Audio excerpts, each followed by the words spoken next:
이 시간 하나님 말씀 나눌 때에 이 말씀이 사람의 말이 아니라 살아계신 하나님의 말씀으로 들려지길 주님의 이름으로 축복합니다. 아멘. 우리 그 수련회 한 달밖에 지나지 않았지 않아요? 다시 한번 하겠습니다. 살아계신 하나님의 말씀으로 들려지길 주님의 이름으로 축복합니다. 아멘. 여러분, 오늘 본문은 그 오병이어 사건과 관련이 있습니다. 여러분, 오병이어 사건이 뭡니까?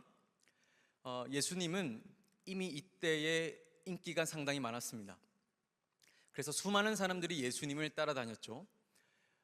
이 오병이어 사건은 예수님을 따라다닌 5,000명, 남자만 5,000명, 또 여자와 어린아이, 또 어르신들까지 합치면 약 2만 명의 사람들이 예수님을 따라다녔는데, 그만큼 빈들에서 저녁 때가 되었고 이제 밥을 먹으러 집으로 돌아갈 것인지, 아니면 거기서 끼니를 해결한 다음 계속해서 말씀을 들을 것인지 그렇게 선택해야 했던 기로에 놓여 있었죠.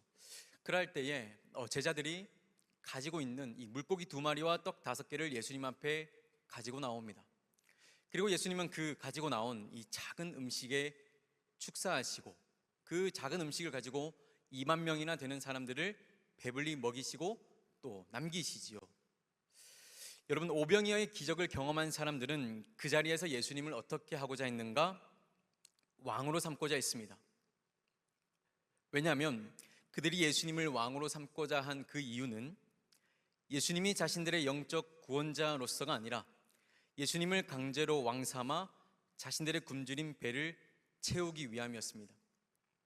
예수님과 함께 다니니 배를 굶주릴 일이 없고, 또 예수님이란 분이 엄청난 능력을 가지고 있는데 이분과 함께라면 무엇인가 내 삶이 윤택할 것처럼 느껴졌기 때문에 예수님을 왕 삼겠다 했다라는 것이죠. 여러분, 우리가 예수 그리스도를 구주로 영접했을 때 반드시 얻게 되는 은혜가 있습니다. 여러분들이 예수님을 나의 구주로 영접할 때 반드시 얻게 되는 은혜가 있다는 거예요. 그것이 무엇이냐면 죄사함을 통한 내 영혼의 구원입니다. 예수님이 내 삶의 메시아이시다, 구원자이시다, 그분이 나의 왕이시다, 그렇게 고백하고 그분을 받아들인 자에게는 반드시 죄사함의 은혜와 이 영혼 구원이 뒤따르게 된다는 것입니다. 그리고 또 어떤 이들은 영적 구원과 동시에 이 육신의 은혜도 입게 되는데, 여기서 육신의 은혜란 이 땅에서의 기름짐과 윤택함을 말합니다. 그런데 주의해야 할 것은 이 육신의 은혜, 그러니까 이 영적 은혜는 반드시 모든 사람들에게 주어집니다. 예수님을 구주로 영접한 자들에게는 이 영적 은혜는 반드시 주어진다는 것이죠. 그런데 주의해야 할 것은 이 육신의 은혜는 하나님의 필요에 따라 누군가에게 주어지는 것이지 매 순간 모든 사람들에게 주어지는 것은 아니라는 겁니다. 그러니까 예수님 따라다니고 또 예수님을 나의 구원자로 영접했다고 했을 때 반드시 얻어지는 은혜는 이 영적 구원이에요. 그러나 하나님의 선택에 따라 그 선물로 주어지는 은혜가 있다면 그것은 육적인 은혜입니다. 이 땅에서 윤택함, 또 기름짐이죠. 그런데 예수 그리스도를 믿어 구원받은 것을 오해해서 내가 구원을 얻었다면 그에 따른 경제적인 삶도 윤택해야 한다고 생각하는 이들이 있습니다. 여러분, 여기에 잘못 빠지면 기복신앙이 됩니다. 내가 예수 믿으니까 배고프지 않아야 되고, 내가 예수 믿으니까 아프지 않아야 되고, 내가 예수 믿으니까 그래도 남들보다 잘 살아야 한다는 것입니다. 이것이 바로 예수님을 강제로 왕 삼는 것입니다. 오병이어를 경험한 그들이 그랬죠. 예수님과 함께 있으니 계속해서 밥이 떨어지고, 예수님과 함께 있으니 배가 골지 않고 계속해서 배를 채울 수 있었습니다. 그래서 자기의 이익에 따라서 예수님을 왕 삼겠다는 겁니다. 내가 왕 삼아 줄 테니 예수님에게 있는 그 능력 조금 내게 허락해 달라는 겁니다. 여러분, 예수님은 이러한 이들의 의도를 아시고 어떻게 하시는가? 오늘 본문 22절 말씀 우리 함께 읽겠습니다. 시작. 예수께서 즉시 제자들을 재촉하사 자기가 무리를 보내는 동안에 배를 타고 앞서 건너편으로 가게 하시고, 여러분, 물고기 2마리와 이 떡 5개로 5,000명이나 배불리 먹였던 그 당시 분위기, 그곳의 분위기가 어떠했겠습니까? 그곳에 모인 사람들은 앞서 말씀드렸던 대로 예수님만 있으면 더는 굶지 않을 거라는 생각에 다들 환호성 질렀을 것입니다. 또 제자들은 어떠했겠습니까? 예수님의 인기가 하늘을 치솟아 올라가니 그 분위기에 취해 있었을 것입니다. 야, 진짜 이 분위기 뭐야? 우리 예수님 왜 이렇게 인기가 좋은 거야? 야, 예수님과 함께 있으면 진짜 한 자리 차지하겠는 걸 라고 하면서 서로 환호하고 기뻐했다는 것이죠. 그런데 여러분, 말씀을 보시면 예수님은 제자들을 어떻게 하십니까? 재촉하셨습니다. 분위기 좋은 그 잔치집에서 예수님은 제자들과 그 무리를 향하여서 재촉했다라는 것입니다. 여기서 재촉하다의 헬라어 이 아난카조는 강건하여 밀어냈다는 겁니다.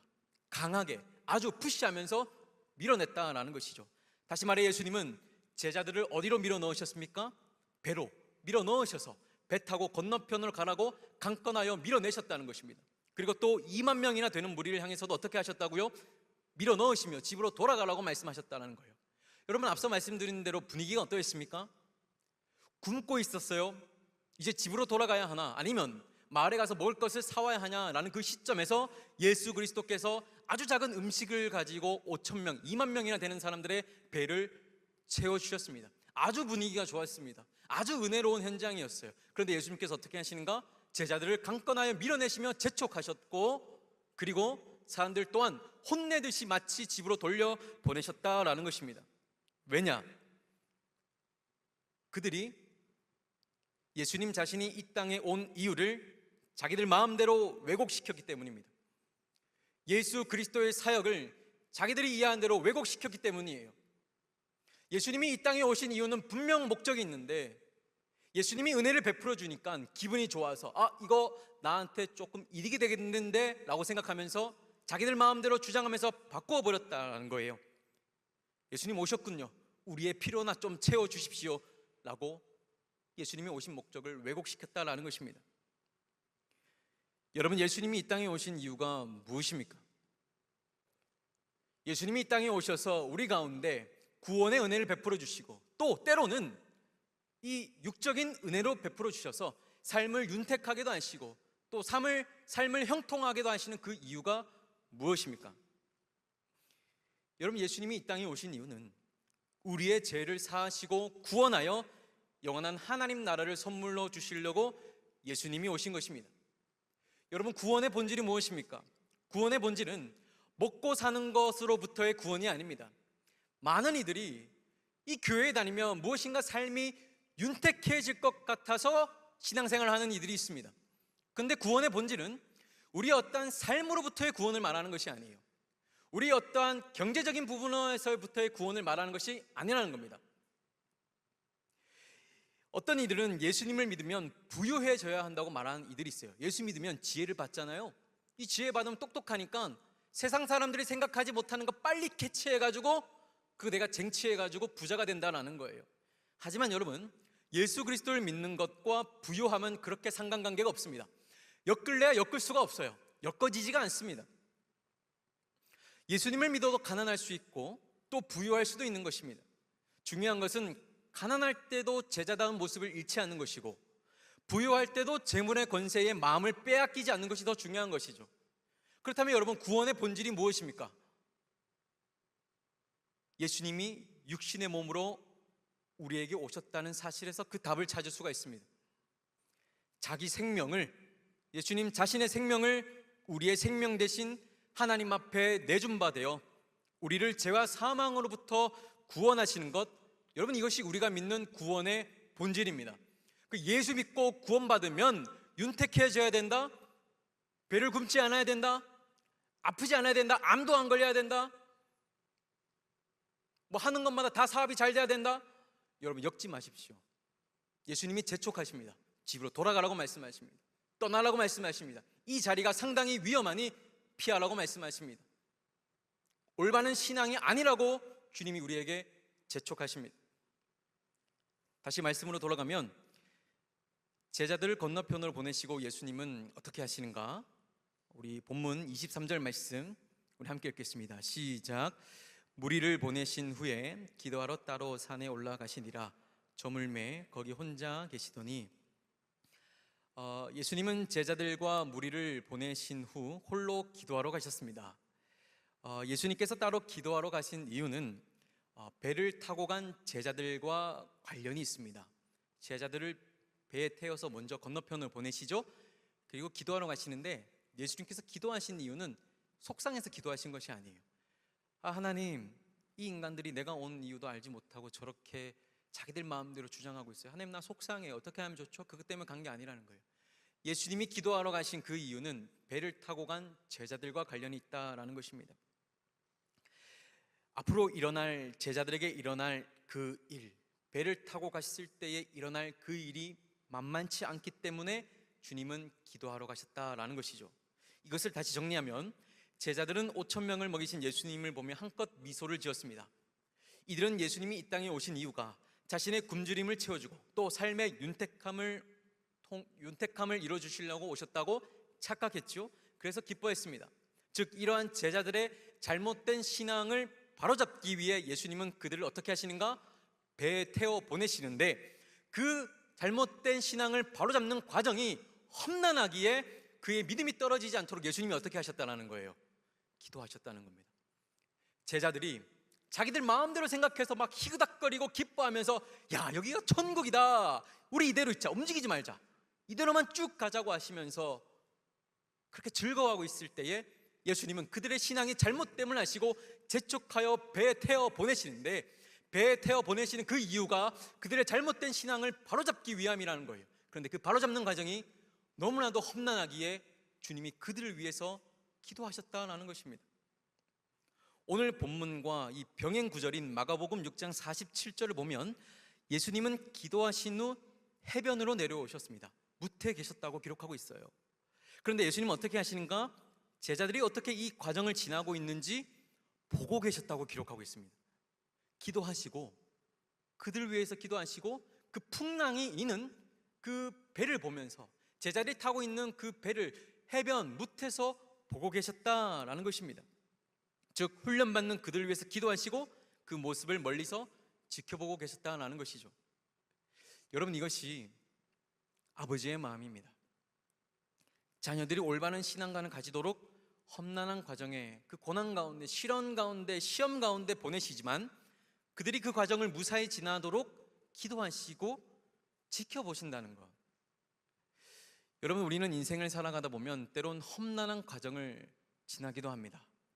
혹 이 자리에 인생의 험난한 과정을 지나고 있는 그러한 분들이 계십니까? 그런데 알고 보면 주님이 우리를 재촉해서 그 험난한 과정으로 보내셨을 때가 있습니다. 내가 만든 고난도 있지만 주님이 나를 그 험난한 과정 가운데 재촉하여 보낼 때가 있다라는 거예요. 그때 예수님이 우리가 이 과정을 지나다 넘어지지 않도록 어떻게 하시는가? 나를 위해 기도하시고 지켜보신다라는 것입니다. 바라기는 혹 인생의 험난한 과정을 지나고 있는 분들이 이 자리에 계시다면 이 과정은 하나님이 내 신앙을 바로잡기 위하여 사용하시는 도구임을 기억하시는 여러분 되길 주님의 이름으로 축복합니다. 혼자인 것 같고, 내가 왜 이런 고난을 당해야 하는 것 같고, 내가 무엇을 잘못했는지 그렇게 찾을 수 없을 때가 있어요. 그래서 힘들어서 도망치고 싶고 생각하고 싶지 않을 때가 있다라는 거예요. 그런데 여러분, 때론 주님이 우리를 사랑하셔서 우리의 신앙을 바로잡으시려고 어떻게 하시는가? 때론 험난한 그 바다 가운데로 그냥 보내실 때가 있다라는 겁니다. 근데 중요한 것은 그때 우리를 방치하여 버리지 않으시고 예수님 어떻게 하시는가? 우리가 그 험난한 과정 때문에 넘어지지 않도록 기도하시고 또 걱정되어서 해변 무태서 나를 지켜보고 계신다는 것입니다. 그러니 여러분, 지금 지나고 있는 이 험난한 과정은 끝이 있습니다. 끝이 있기에 견딜 수 있고, 끝이 있기에 버텨낼 수 있고, 끝이 있기에 겸허히 받아들일 수가 있는 것입니다. 바라기는 내 험난한 과정 끝이 있음을 기억하시고 주님과 함께 손잡고 기도하시면서 견뎌내시는 여러분 되길 바랍니다. 또 그렇다면 예수님은 어떻게 제자들의 신앙을 바로잡아 가시는가? 오늘 본문 24절 말씀 우리 함께 읽겠습니다. 시작. 배가 이미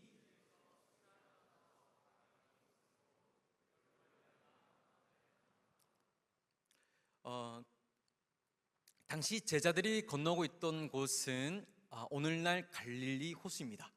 갈릴리 호수이죠. 생각보다 그렇게 크진 않지만 그때 당시 유대인들은 이 갈릴리 호수를 어떻게 불렸냐면 바다라고 불렀습니다. 그래서 오늘 읽은 본문에도 보면 예수님이 이 바다 위를 걸어오시죠. 근데 그곳에서 그만 폭풍을 만나고 맙니다.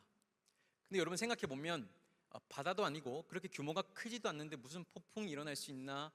뭐 예수님이 일으키신 것인가? 라고 생각할 수 있죠. 물론 예수님이 폭풍을 일으키실 수도 있고 또 잠잠하게 하실 수 있는 분이시죠. 그런데 오늘날에도 이 갈릴리 호수는 급격한 기류 변화가 일어나면 돌풍이 분다고 합니다.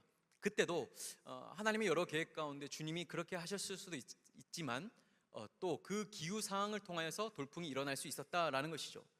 말씀을 보면 물결로 말미암아 고난을 당하였다라고 말씀하는데, 여기서 물결을 뜻하는 헬라어 키마토는 쓰나미처럼 한번 이렇게 휘몰아치는 파도가 아니라 계속해서 밀려오는 파도를 뜻할 때 이 키마톤이라고 합니다. 그러니까 한번 풍랑이 팡 친 게 아니라 계속해서 풍랑이 휘몰아쳤다라는 것이죠. 또 말씀을 보면 고난을 당하더라에서 쓰인 헬라어 이 바사니 조메노는 아기가 태어날 때 산모가 경험하는 고통을 표현하는 단어입니다. 이것을 다시 해석하면 예수님은 그야말로 고통의 연속이었는데 그 고통이 어떠했다는 것입니까? 죽음과 가까운 고통의 연속으로 제자들을 보냈다는 것입니다. 그렇다면 예수님은 왜 제자들을 이 고통의 연속이었던 그 폭풍 한가운데로 보내신 것일까?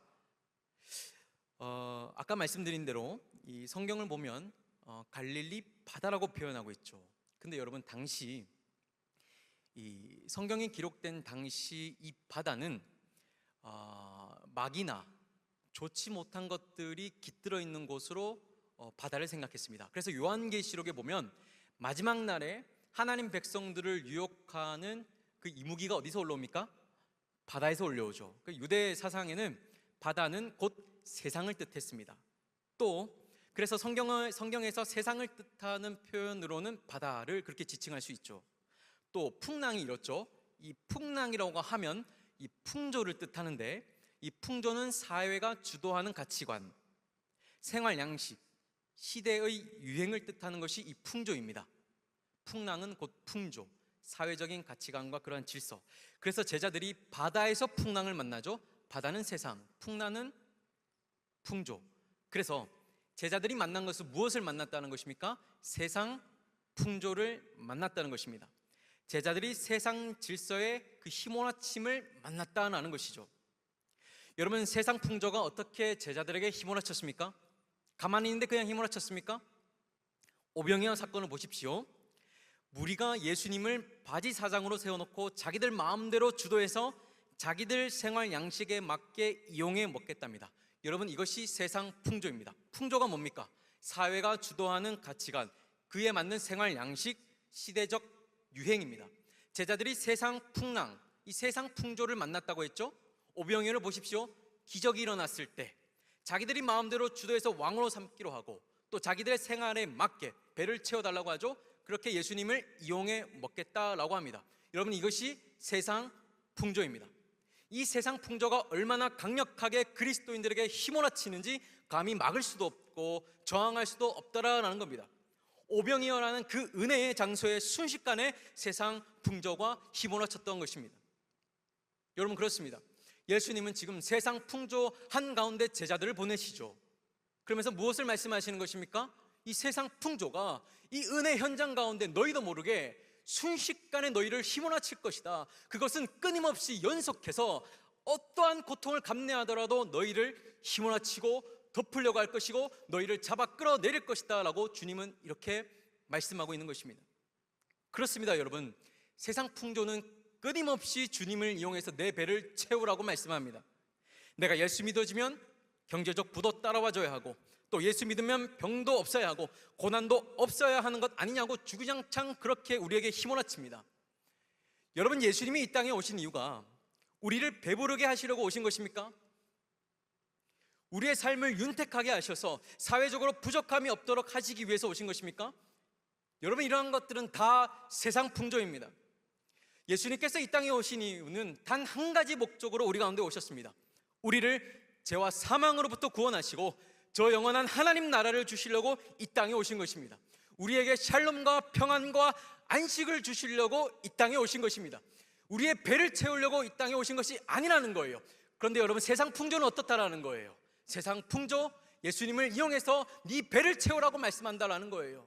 예수님이 믿어주면 예수님이 너에게 좋은 것 주지 않을까라고 그렇게 유혹한다는 겁니다. 야, 너 예수 믿어? 그럼 너 잘 돼야 된다고 그렇게 계속해서 우리 가운데 휘몰아친다는 거예요. 그래서 예수님이 이 땅에 오셔서 우리를 위해 하신 그 일들을 왜곡시키고 가치를 낮게 만들어서 그거 별거 아닌 일이야 라고 우리에게 유혹하고 우리의 신앙을 무너뜨린다라는 것입니다.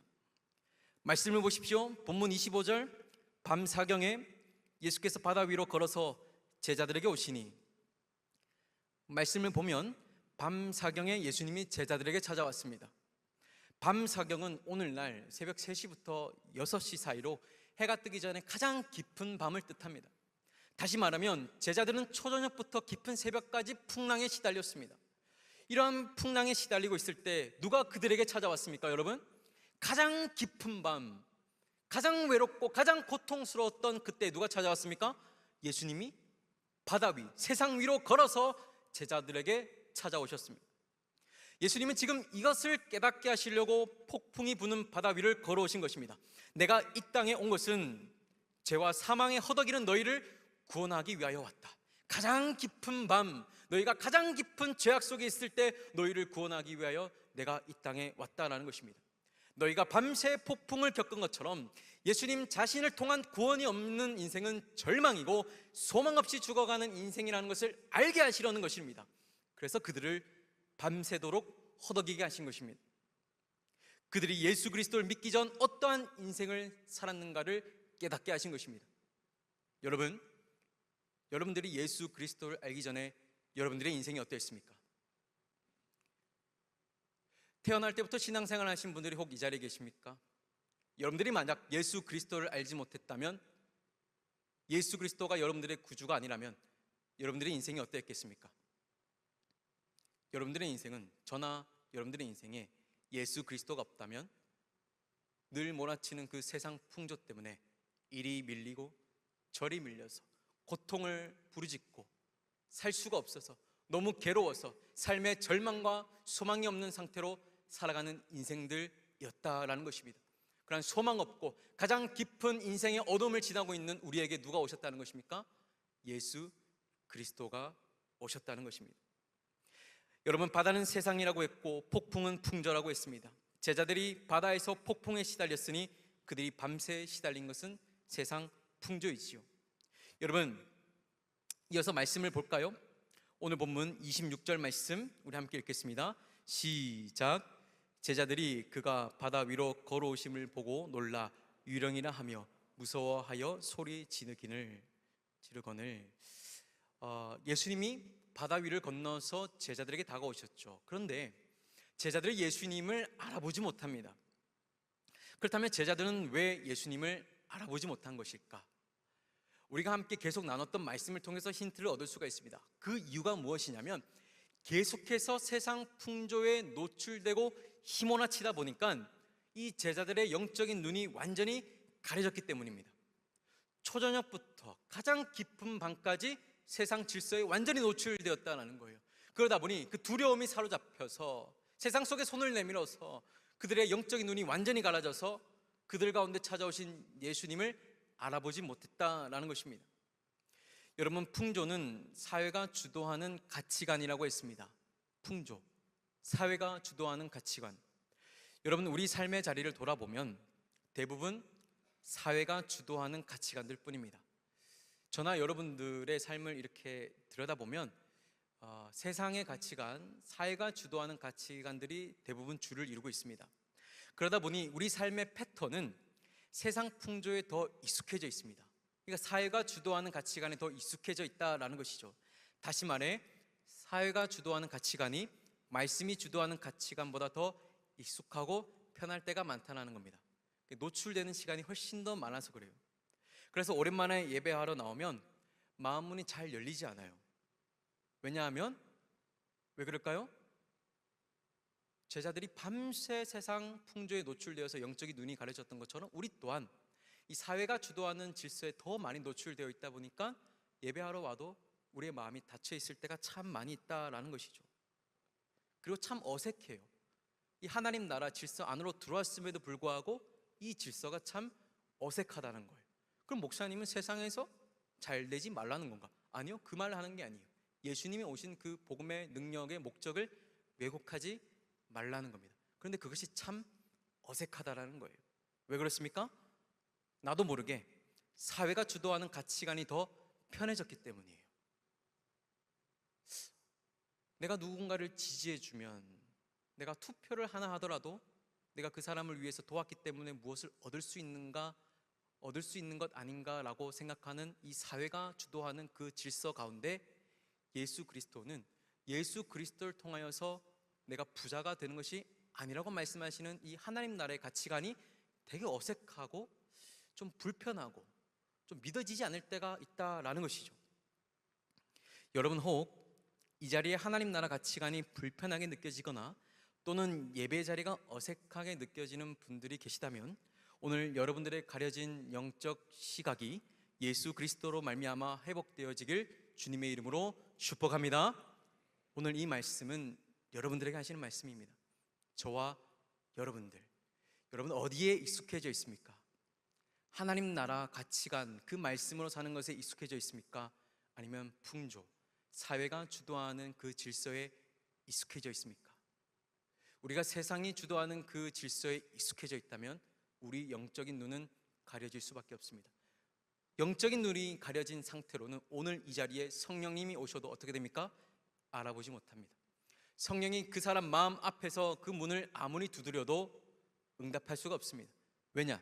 제자들과 같이 가까이 오신 예수님을 알아보지 못하고 오히려 유령이라고 하고 무서워하며 소리 질렀던 것처럼 우리 또한 세상의 가치관에 노출되어 그렇게 영적인 눈이 가려지면 예수님조차, 성령님조차, 살아계신 하나님 말씀조차 알아보지 못한다라는 것이죠. 바라기는 오늘 이따가 기도하실 때 여러분들의 가려진 그 영적 시각이 열릴 수 있도록 기도하시길 바랍니다. 이어서 오늘 본문 27절 말씀을 보십시오. 27절, 예수께서 즉시 이르시되 안심하라, 나니 두려워하지 말라. 여기서 안심하라의 헬라어 이 다르세이테는 너희들은 지금부터 계속해서 기뻐하고 즐거워하라라는 의미가 있습니다. 그러니까 예수님을 봤는데 예수님이 안심하라, 내니 두려워하지 말라라고 하는데 이 뜻이 무엇이냐면, 야 이제 더 이상 슬퍼하지 말고 두려워하지 말고 소리 지르지 마, 나니 기뻐하고 즐거워해라는 뜻입니다. 예수님은 이어서 그 이유를 말씀하시는데 나는 유령이 아니라 바로 내니 그이기 때문이다 라고 말씀하십니다. 여러분, 그가 누구십니까? 모세에게 나는 스스로 있는 자라고 하시며 애굽에서 하나님 백성을 구원내신 그가 바로 자기라고 말씀하시는 것입니다. 즉 나는 사막으로 인해 허덕이는 너희에게 영원한 생명을 주려고 왔다. 그가 왔다. 그가 바로 나다. 너희 허덕이고 있니?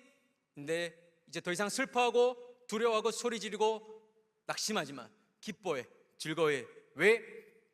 사망에 허덕이고 있는 너희를 위해, 너희에게 영원한 생명을 주기 위해 내가 왔다. 그가 바로 나다라고 말씀하시는 것입니다.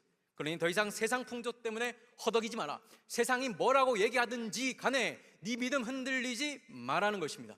이제는 사망에서 생명으로 옮겨졌으니 기뻐하고 즐거워하라는 것입니다. 이 말씀을 들은 베드로는 본문 28절 29절에서 이렇게 말합니다. 우리 함께 읽겠습니다. 시작. 베드로가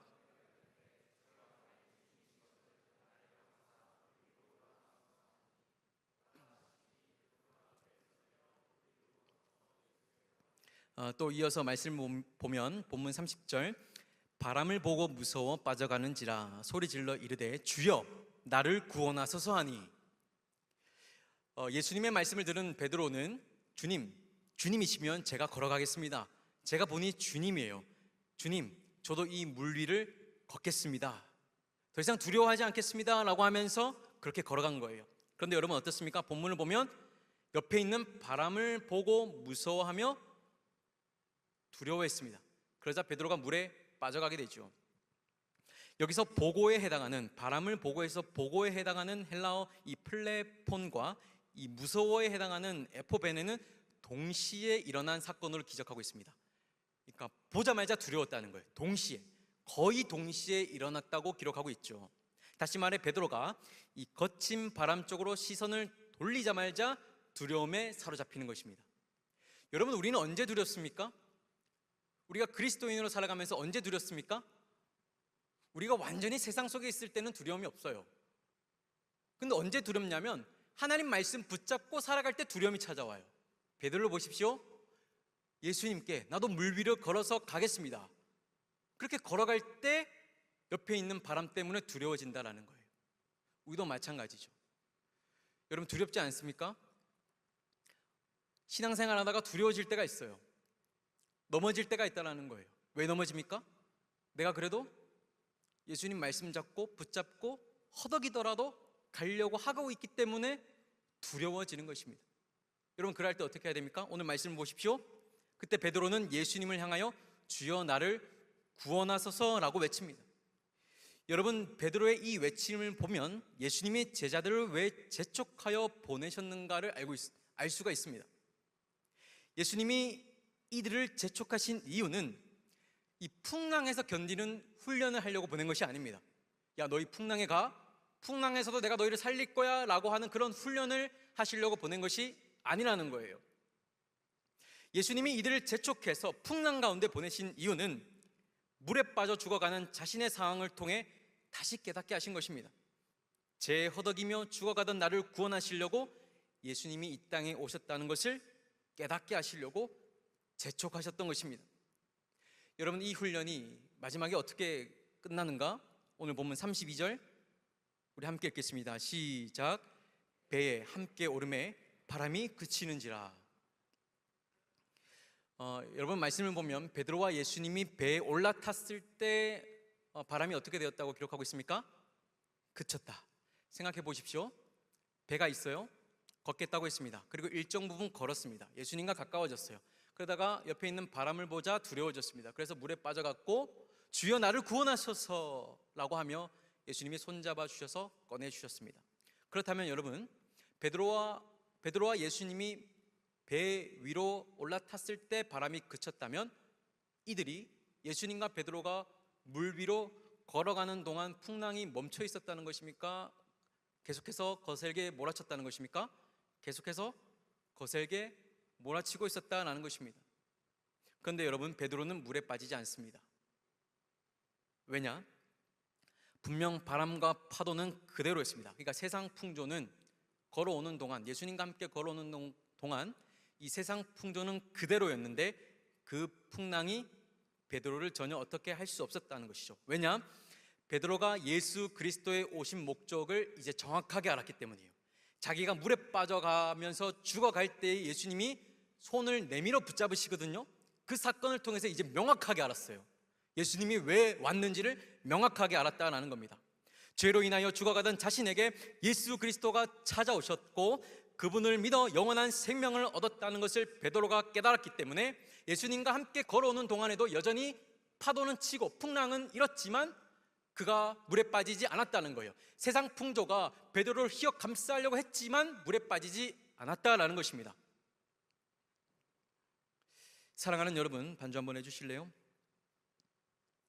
사랑하는 여러분, 오늘 우리 청년교회, 이 상당의 청년교회를 비롯하여 한국교회가 회복해야 할 신앙이 바로 이것입니다. 밤마다 기도할 때마다 이것을 놓고 기도하면 가슴이 메이고 너무 답답하고 너무 두렵습니다. 우리 상당의 공동체가, 또 우리 한국교회가 여러분 이 신앙에서 회복해야 하는 것입니다. 예수님이 왜 이 땅에 오셨는가를 다시 회복해야 하는 것입니다. 이 목적이 어떠했는가를 다시 기억해야 하는 것입니다. 여러분, 많은 이들이 주님이 왜 오셨는가를 알고 있었으나 더는 얘기해주는 사람이 없어서 이제는 잊어버렸습니다. 여러분, 많은 사람들이 예수님이 이 땅에 오신 이유를 분명히 알았습니다. 명확하게 알았습니다. 그 사실을 듣고 결단도 했습니다. 하나님 뜻대로 살겠다며 주님 앞에 손들고 찬양하며 뜨거운 눈물을 흘렸습니다. 근데 여러분, 예수님이 이 땅에 왜 왔는지 더는 얘기해주는 사람이 없어서 이제는 잊어버렸습니다. 더는 누구도 말하지 않고 기억하지 않습니다. 심지어 교회 안에서도 그리스도의 복음을 얘기하는 것이 진부한 것이 되었습니다. 또 복음을 얘기하냐고, 그 다 아는 사실 왜 자꾸 얘기하냐고, 왜 불편한 죄 얘기 자꾸 얘기하냐고, 청년의 때에 죄 안 짓고 사는 사람 어디 있냐고, 교회에서 그런 거 얘기하지 말라고, 교회에서 누가 그런 불편한 얘기하냐고, 진부한 얘기 그만하라고. 그렇게 한국 교회가 병들어 있는 거 아닙니까? 여러분, 오늘날 교회가 어떻습니까? 사람에게 주는 위로와 격려의 말에 더 매력을 느끼는 시대가 되었습니다. 우리 그냥 위로해 주십시오. 우리 배고픈데 그냥 우리 배나 채워 주십시오. 안 그래도 살기 힘든데 목사님 자꾸 쪼오지 마세요. 그냥 격려의 말이나 해주십시오.